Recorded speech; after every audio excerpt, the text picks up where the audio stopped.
Norby. Opening offer గా ప్రతి 3 లక్షల కొనుగోలుకు ఒక బంగారు నాణెం ఉచితంగా పొందండి.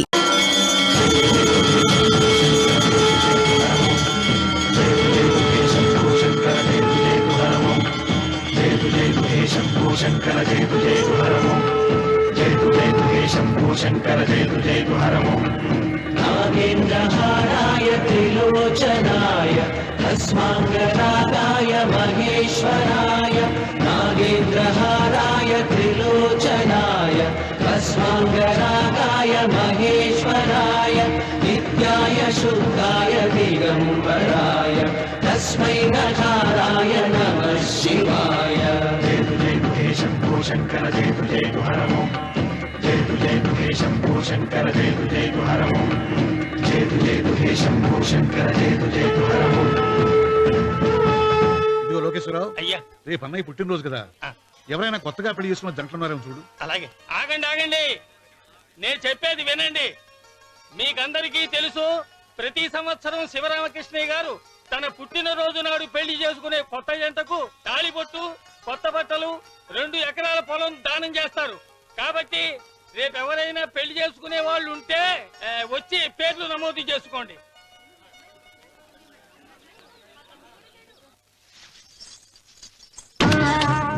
పర్వాలేదులే, భగవంతుడు చల్లగా చూసుంటే శోభనం గదిలో నీ కొంగుముడి విప్పాల్సిన వాణ్ణి. డబ్బుందని రామనని పెళ్లి చేసుకున్నావు కదా. భిక్షపతి, నేను నీ వదిన్ని. కళ్ళు పోతాయా?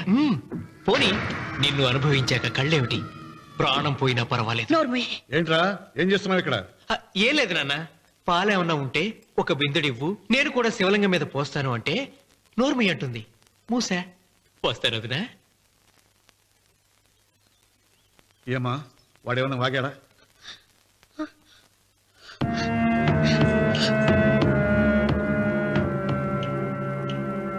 భిక్షపతి, అవును, అసహ్యంగా చండాలంగా వాగాను.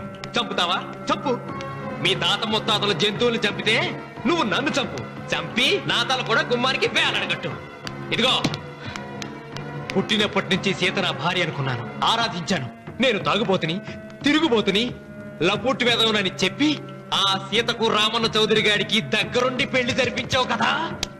వాళ్ళ కాపురం కూల్చే వరకు నాకు మనశ్శాంతి ఉండదు. సీతని కట్టబెడితే పీటల మీద విషం దాకా చచ్చిపోతుందని బంగారు లాంటి రామునికిచ్చి పెళ్లి చేయించాను. వెంటనే నీ పద్ధతి మార్చుకోకపోతే నువ్వు తినే అన్నంలో విషం కలిపి తప్పేస్తాను. వెధవా, వద్దు నాన్న, వద్దు. ఈ చెంప దెబ్బ ఎప్పుడో కొట్టుంటే బాగుపడుండేవాడిని. నాన్న, నీ మీదొట్టు, ఇంకెప్పుడు తప్పు చెయ్యను నాన్న, తప్పు చెయ్యను. నన్ను క్షమించు నాన్న. ఏర్పాట్లన్నీ పూర్తయ్యాయా? అది ఏమైంది లోకేశ్వరరావు? 50 జంటలు నమోదు చేయించుకున్నారండి. అందులో 30 జంటలకి దానం చేయడానికి మాత్రమే మన దగ్గర భూమి మిగిలి ఉంది. మరి మిగతా 40 ఎకరాలు అంటే మన పొలం అంతా? ఈవేళ బాబు గారు, ఎన్ని సంవత్సరాల నుంచి దానం చేసుకుంటూ వస్తున్నారు. కొండలైనా కరిగిపోవలసిందే కదా. మరి ఇన్నాళ్ళు నాకెందుకు చెప్పలేదు? మీరు పుణ్యకార్యం చేస్తున్నారు, మిమ్మల్ని ఇబ్బంది పెట్టడం ఎందుకని. రామన్న పేరుతో 2000 ఎకరాలు ఉండాలిగా, అందులోంచి రాసేవండి. అందులో మిగిలిన 60 ఎకరాలే ఇప్పుడు రాశానండి. ఆయన పేరు మీద గజం భూమి కూడా మిగలలేదు. రేపు శుభకార్యం ఆకూడదయ్యా. నూతన దంపతులు నా ఇంటి దగ్గర నుంచి నిరాశగా తిరిగి వెళ్ళకూడదు. నాతోరా జగన్నాథం. అన్నయ్య, నువ్వు ఈ సాయం చేస్తే నా పరువు కాపాడిన వాడి అవుతావు. 40 ఎకరాలే కాదు, నా యావదాస్తి మొత్తం నాకు ఇస్తాను, నా ప్రాణాలను ఇస్తాను. లోకేశ్వరరావు, అయ్యా, కాగితాలు.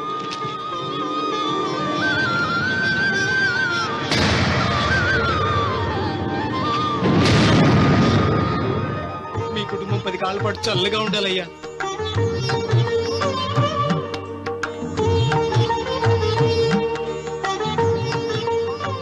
నీ పొలం వాయన దానం చేస్తాడు, పేరు తెచ్చుకుంటాడు.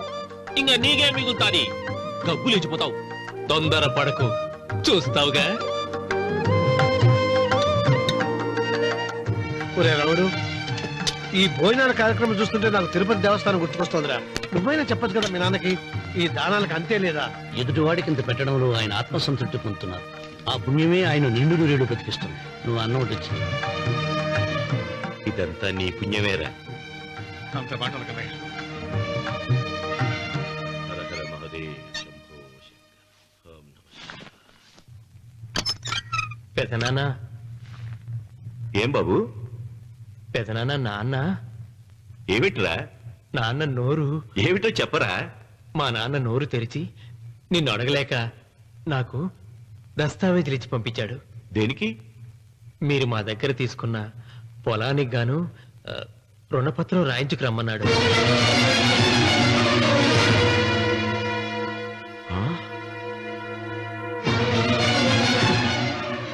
నా తమ్ముడు రుణపత్రం అడిగాడు. అయ్యో, సంతకం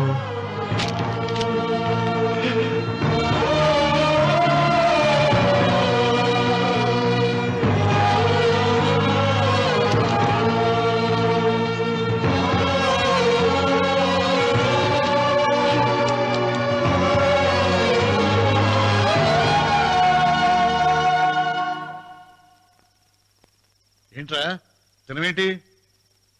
ఓహో, అన్నంలో విషం కలిపి చంపుతున్నానని భయపడి చూస్తున్నావా? లేదురే, తిను తిను. ఏంట్రా నాకేమైంది? నువ్వు అన్నంలో విషం కలిపి నన్ను చంపుతానన్నావు కదా, ఆ పాపం నీకెందుకు అంటగట్టాలి అని నేనే నా అన్నంలో విషం కలుపుకున్నాను నాన్న. పొరపాటుగా పళ్ళాలు మారాయి. నాన్న ఎలాగో చచ్చిపోతున్నావు కదా, నీకు రహస్యం చెప్పనా? ఇంతకు ముందే మీ అన్నయ్య చేత దొంగ దస్తావేజీల మీద సంతకం పెట్టించుకున్నా. వాళ్ళని వీధిలోకి తీసుకొస్తా.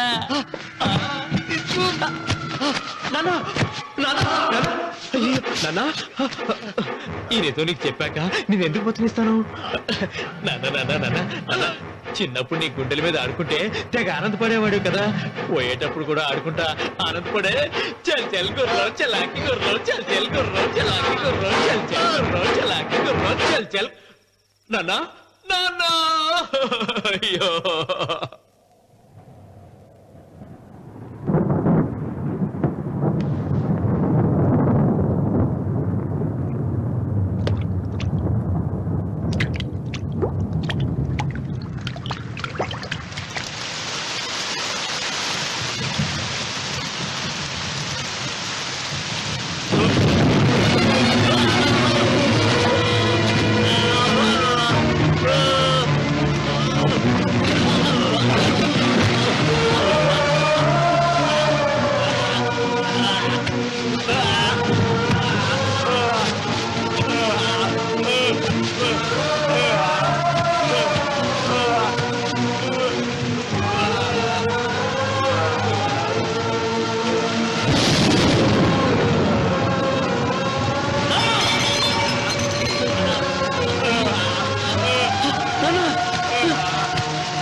తొందరగా పోయినగా.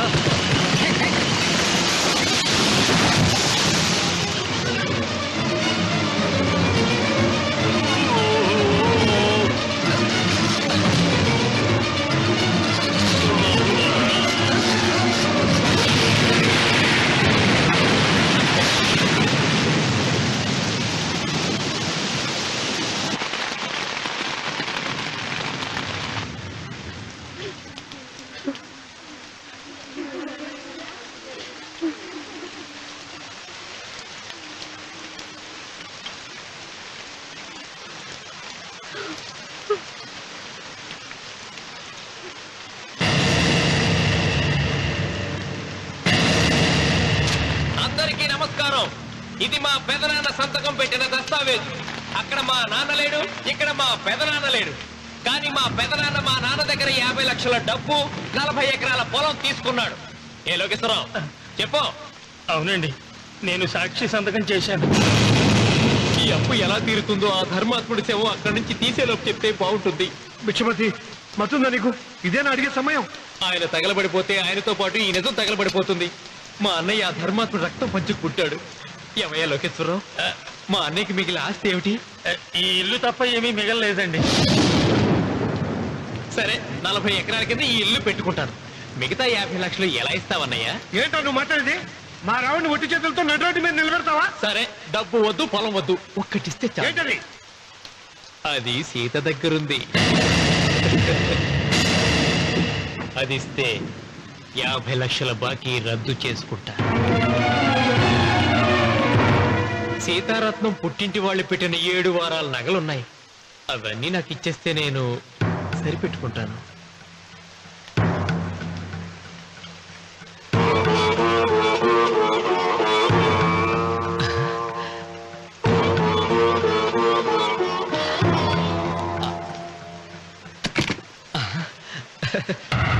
అదేమిటి, నీ మెళ్ళ ఉన్న మంగళసూత్రం బంగారం కదా, అది కూడా తీసిపెట్టు. అన్నయ్య, తీసేమని చెప్పు. రేయ్, నువ్వు కట్టాల్సిన మా రావుడు కట్టాలని ఖచ్చితంగా కదా ఈ పని చేస్తున్నావు. తప్పు మాట్లాడుతున్నావు శాస్త్రి. నాకు ఆ తాళి అక్కర్లేదు, ఆ 50 లక్షలు కట్టమను. మీకందరికీ చేతులెత్తి మొక్కుతున్నారు. ఒక ఐదు ఇల్లాల 5వ తరాన్ని కాపాడండి. మీకోసం తన సరస్వాన్ని మీకు దానం చేసి కొడుకును ఒట్టి చేతులతో నిలబెట్టాడు మా శివరామకృష్ణ గారు. మీరందరూ ఇంటి మూలంగా లాభం పొందిన వారే. ఆ ఇల్లాను మంగళసూత్రం తీయకుండా కాపాడండి. దయచేసి మీకు కొంచెం సహాయం చేయండి. భక్తులు, నీకేమైనా సిగ్గుండదా? కడుపుకు అన్నం తింటాడావా, గడ్డి తింటాడావా? దానం ఇచ్చినట్టుది తిరిగి పీక్కుంటావా?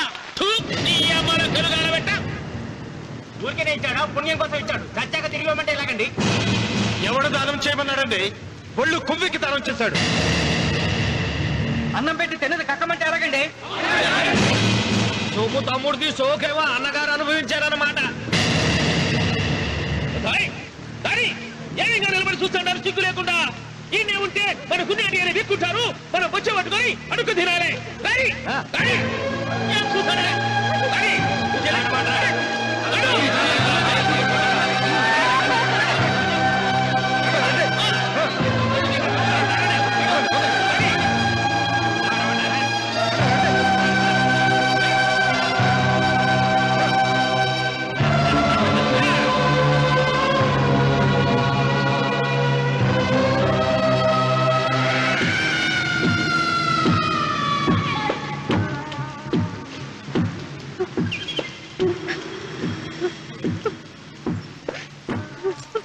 అమ్మ సీత,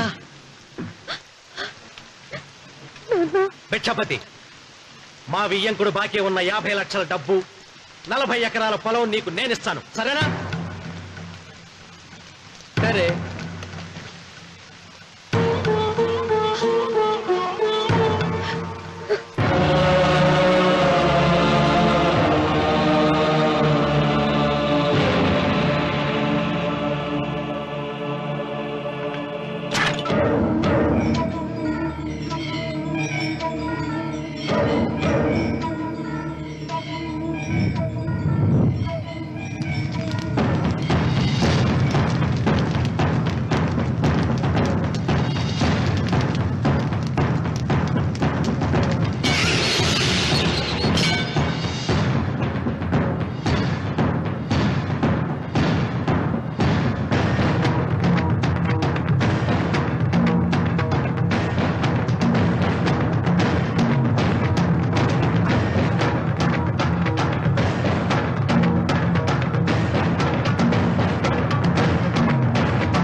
దేవుడా, ఆయన దేవుడే అయితే 24 గంటలు శివ పూజ చేస్తూ దానధర్మాలు చేసిన మా నాన్నకు దిక్కులకి సౌరిస్తాడా?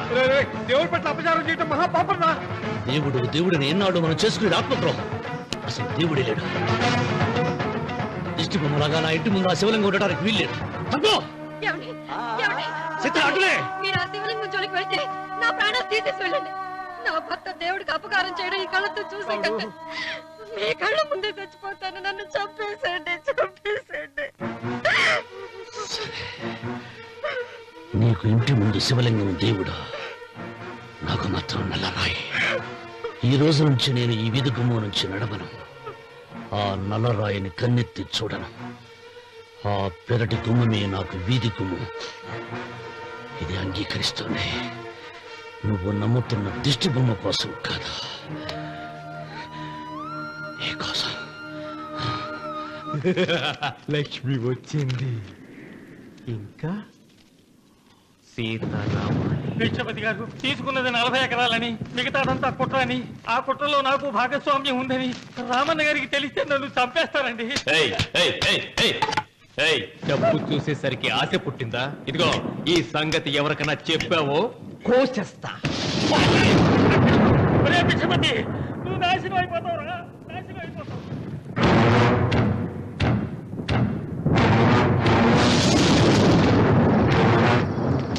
ఇంత రాత్రి పూట ఎక్కడికి వెళ్తావా నాయనా?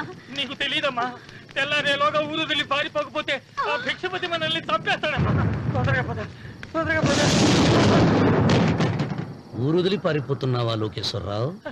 అది నాకంతా తెలుసు. అయ్యా, అయ్యా, అయ్యా, మీకు ద్రోహం చేశాను, నన్ను క్షమించండి అయ్యా. నేను క్షమిస్తా. మరి భిక్షపతి వదలొద్దు. నీకు ఉపాయం చెబుతా. అన్వర్, నీ ప్రాణాలకు భిక్షపతి మూలంగా ప్రమాదం ఉందని నీ చేతులతో నువ్వే రాసు. నేను కాపాడతాను. దాన్ని జాగ్రత్తగా మడిచి నీ జేబులో పెట్టుకో. అర్థం కాలేదా? నీ ప్రాణాలను ఆ చేతుల్లో పెట్టావుగా. మీ అమ్మను జాగ్రత్తగా ఇంటికి తీసుకుని వెళ్ళు. వెళ్ళు. వస్తాం బాబు. పదమ్మా, పద.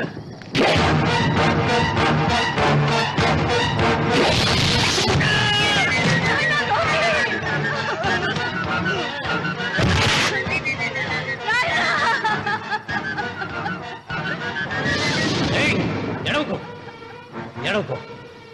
కన్నీళ్లు పెట్టేంత గొప్ప చరిత్ర కలిగిన వాడు కాదే నీ కొడుకు. అన్నం పెట్టిన మా నాన్న చావు కారణమైన వాడు.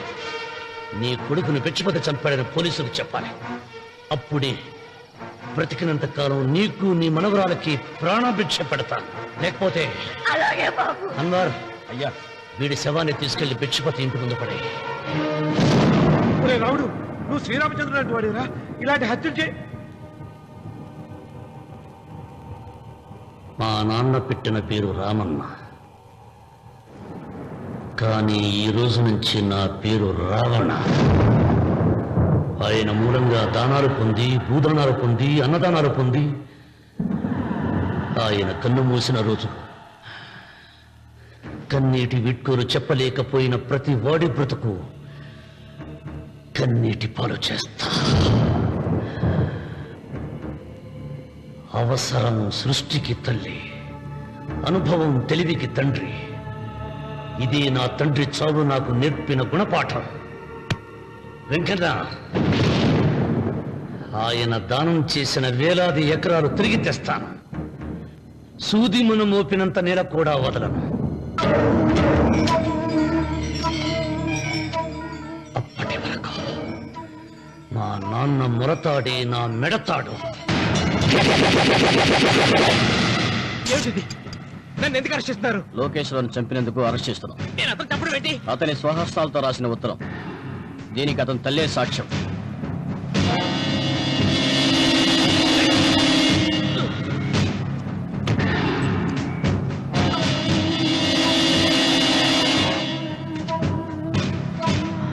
పద.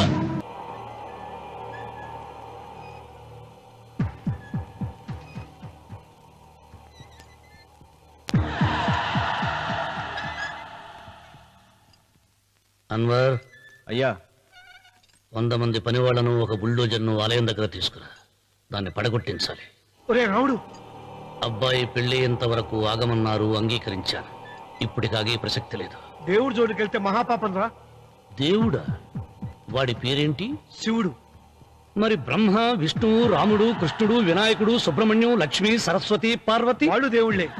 అల్లా, క్రీస్తు వాళ్ళు దేవుళ్ళే. వీళ్ళల్లో ఎవడు గొప్పవాడు? వాళ్ళ వాళ్ళ నమ్మకాలు బట్టి వాళ్ళ దేవుడిని గొప్పవాడు అనుకుంటారు. అని సరిపెట్టుకోవడం లేదు. మా దేవుడు గొప్ప, మా మతం గొప్ప అని ఒకరినొకరు నరుక్కుని చూస్తున్నారు. నిజంగా దేవుడనే వాడుంటే కొంతమందికి ఎందుకు అన్నం దొరకడం లేదు? కొంతమంది చిన్న వయసులోనే విధవరాళ్ళు ఎందుకు అవుతున్నారు? కొంతమంది పశ్చిమలోనే తల్లిదండ్రులు ఎందుకు పోగొట్టుకుంటున్నారు? అది వాళ్ళ కర్మ. కర్మ అంటే పూర్వజన్మలో చేసుకున్న పాపం. ఆ పాపం నుంచి నీ దేవుడు కూడా వాళ్ళని రక్షించలేడా? రక్షించలేడు. అటువంటప్పుడు నీ దేవుడికి పూజలు ఎందుకు చేయాలిరా? కన్న బిడ్డల్ని సరిగా చూడలేని వాడు తండ్రి కాదు, అందరికీ అన్నం పెట్టలేని వాడు దేవుడు కాదు. వెంకన్న, నువ్వు సద్బ్రాహ్మణుడివి. వేదాలు చదివావు, ఉపనిషత్తులు చదివావు, పురాణాలు చదివావు. నేను ఏమీ చదువుకోలేదు. అసలు దేవుడి ఆకారం ఎలా ఉంటుందో చెప్పు. ఆయనకు ఆకారం లేదు, నిరాకారుడు. అటువంటప్పుడు గుడులెందుకు, గోపురాలెందుకు, వాటిలో విగ్రహాలెందుకురా? నేను చెబుతాను వినరా. గాలి దేవుడు, అది మనం పీల్చకపోతే చచ్చిపోతాం. నీరు దేవుడు, అది మనం తాగకపోతే బ్రతకలేము. భూమి దేవుడు, అది లేకపోతే మనకు అన్నం దొరకదు. అమ్మా నాన్న దేవుడు, వాళ్ళు లేకపోతే మనం అసలే లేవు. చదువు నేర్పిన గురువు దేవుడు, కష్టంలో, నష్టంలో, సుఖంలో, దుఃఖంలో దగ్గరుండే స్నేహితుడు. స్నేహితుడు అంటే నువ్వు నాకు దేవుడివి. నీకు మొక్కుతాను రా, అంతేగాని ఆ నల్ల రాళ్ళకి రెప్పలెక్కి కాదు. అంటే గుడి మెట్లకి మొక్కే వాళ్ళంతా మూర్ఖులా? నైవేద్యం పెట్టి నమస్కారాలు చేసే వాళ్ళంతా పిచ్చివాళ్ళ? గుండు గీయించుకుని పొర్లు దండాలు పెట్టేవాళ్ళంతా అమాయకులా? అవును. ఒక గుడి చూపించి ఆ గుడిలో దేవుడు వరాలు ఇవ్వడు అని చెప్పు. ఆ గుడి మెట్లలో ఒక్క మెట్టు కూడా ఎవడో ఎక్కడ. నైవేద్యం పెడతారన్నావు కదూ, ఎందుకో తెలుసా? పెట్టిన క్షీరాన్నాలు, దద్దోజనాలు, పులిహోరాలు మనం మెక్కుతామని తెలిసి, అదే దేవుడు తింటాడని తెలిస్తే శనగ చెక్క, ఒక బెల్లపు ముక్క కూడా పెట్టరా. వెంట్రుకలు ఇస్తారన్నావు కదూ, దేనికి? మళ్ళీ ములుస్తాయన్న ధైర్యంతో. గుండు గుట్టించుకున్నాక జన్మలో ఒక్క వెంట్రుక కూడా మొలవదు అని చెప్పు. ఒక్కడు కూడా గుండు గుట్టించుకోడు. ఒరే రాముడు, గీతలో శ్రీకృష్ణుడు ఏం చెప్పాడో తెలుసా? చిచి! 16,000 మంది గోపికలతో సరసం, 8 మంది పెళ్లాలతో కాపురం చేసిన కృష్ణుడు ఎలా వేల్పు? వాడు చెప్పిన గీత మన తల రాత. వెంకన్న, నా దృష్టిలో భగవంతుని పూజించే వాళ్ళు 2 రకాలు. భయంతో పూజలు చేసేవాళ్ళు, ఆశతో మొక్కేవాళ్ళు. పాపం చేశాం, ఆయనకు దండం పెట్టి చేసిన పాపాన్ని ఏదో ఒక రూపంలో హుండీలో వేసేద్దామనుకునే వాళ్ళు మొదటి రకం. మొక్కితే ఏదో దక్కుతుందని ఆశపడేవాళ్ళు 2వ రకం. నా భూమి నేను సొంతం చేసుకున్నాను కాబట్టి అది పాపం కాదు. భయం లేదు, ఏదో అయిపోవాలనే ఆశ, తపన నాకు లేదు. ఈ రామన్న చౌదరి నిన్న జరిగింది మరిచిపోడు, నేడు జరగాల్సింది వాయిదా వేయడు, రేపటి గురించి ఆలోచించడు.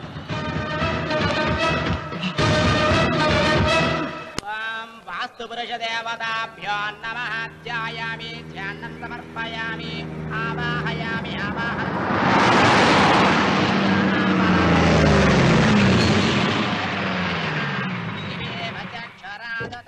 రండి రామన్న చౌదరి గారు. నా పేరు వెంకట్రావు, నేను సివిల్ ఇంజనీర్ని. మీరు ఎంతో గొప్ప మనసుతో బోల్డ్ అంత పొలం పోగొట్టుకుని 6 మైళ్ళ రోడ్డు వేద్దాం అనుకున్నారు. కానీ ఇప్పుడు మీ పొలంతో అవసరం లేకుండా గవర్నమెంటే రోడ్డు శాంక్షన్ చేసింది. ఆ ఆలయం కూడా పడగొట్టక్కర్లేదండి. చెరువుకు అడ్డంగా వంతెన నిర్మిస్తున్నారు. 2 మైళ్ళ దూరం కూడా తగ్గుతుంది.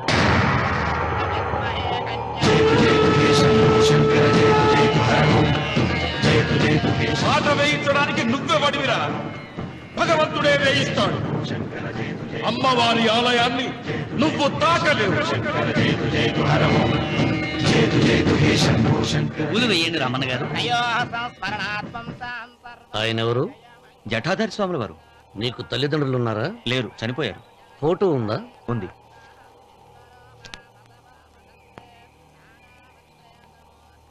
తల్లిదండ్రులను పూజించు, బాగుపడతావు. జడలు మిసాలు ఉన్నవాళ్ళు కాదు.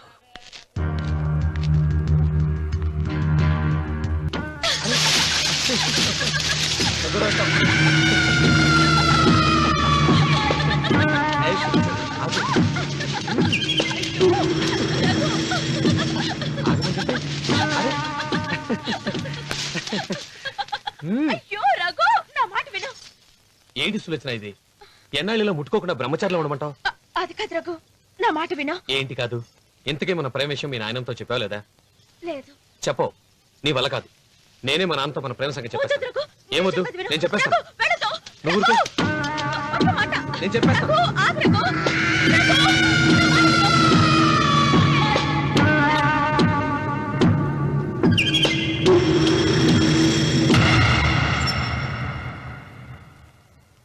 నువ్వా? నేనే. ఎందుకొచ్చావు? నువ్వు మా నాన్నని చెప్పిన రాక్షసుడివి అంటావు. వెంటనే వెళ్ళకపోతే నేను చంపేస్తాను అంటావు కదమ్మా.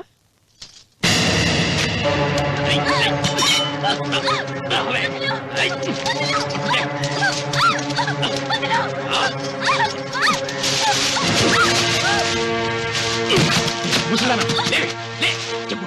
వీళ్ళ నాన్నని చంపింది ఎవరు? నేనా? నేను చంపానా? నిజం చెప్పు, చెప్పు. ఎవరు చంపారు? ఎవరు చంపారు? చెప్పు.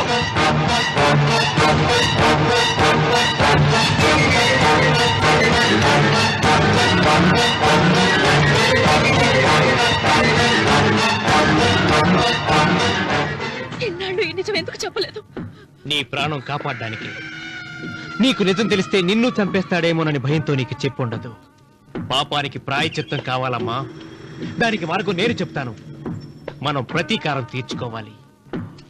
నీకు రఘు దక్కేలా నేను చేస్తాను. నీ తండ్రి చావుకి పగ తీరేలా చేస్తాను. ఆలోచించు.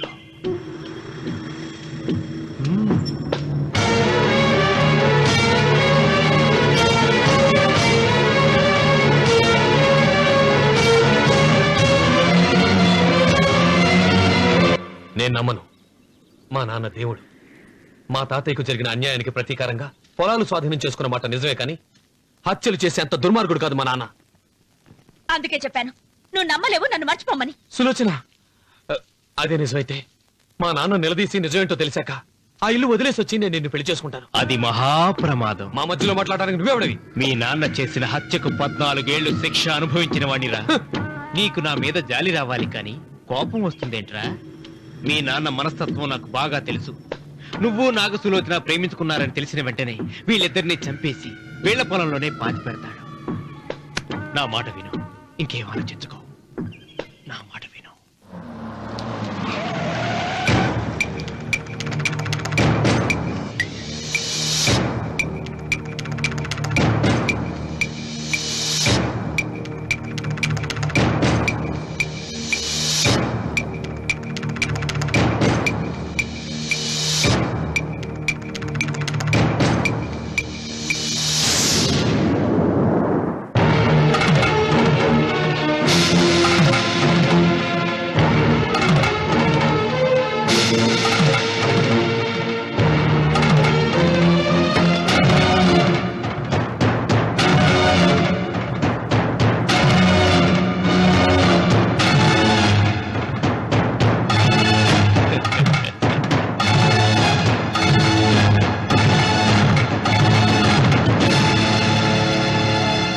అన్నయ్య నమస్కారం. వీధి గుమ్మం వైపుకైతే నువ్వు రావని పెరటి గుమ్మం వైపుకు నేనే తీసుకుని వచ్చాను. మీ నాన్న ఇచ్చే ముష్టి డబ్బుతో బ్రతికే నాగసులోచనని ప్రేమించావు. మీ నాన్న ఈ పెళ్లికి ఒప్పుకోడు కదరా అన్నాను. లేచిపోతామన్నాడు. లేచిపోతే మీ నాన్న పరువు ఏమవుతుందని నేనే దగ్గరుండి ఈ పెళ్లి జరిపించానన్నయ్య. వాళ్ళ నాన్నను చంపిన పాపానికి ఈ మాత్రం పుణ్యం చేయాలి కదా. వాళ్ళ నాన్నని ఎవరు ఎక్కడ ఎలా చంపారన్నది నేను ఎవ్వరితో చెప్పలేదు. నీ బాధ నాకు అర్థమైంది అన్నయ్య, నీ బాధ నాకు అర్థమైంది. రేయ్, ఏంట్రా అలా చూస్తూ నిలబడ్డారు? వచ్చి కాళ్ళ మీద పడి ఆశీర్వాదం తీసుకోండి.